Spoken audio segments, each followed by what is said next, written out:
And you got to create this routine. You got to stick to it.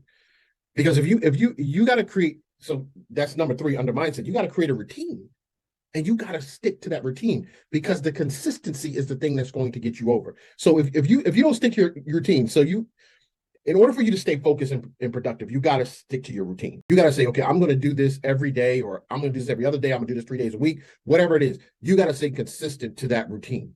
And you got to say, I'm going to do it no matter what. When you're out in the field, and I remember being out in the field, and you weren't able to get, access. People would call you. They would call you in the field, and they'll say, okay, I need you to do something. Your son, your daughter, your wife, your husband, your grandkids, whatever.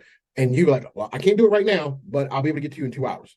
You got to keep that the same way, because when you're working, you're working. You don't take time off because you're working, and that's the key. You got to stay consistent. If you're going to do this 3 days a week, if you're going to do it every single day of the week, if you're going to do it 7 days a week, whatever you say, I'm going to do 80 calls, 100 calls every single day. That's the thing that's going to help you. There's safety in that consistency. You got to stay consistent. And if you don't stay consistent, then you're shooting yourself in the foot, because why are you doing this? You were consistent when you were out in the field.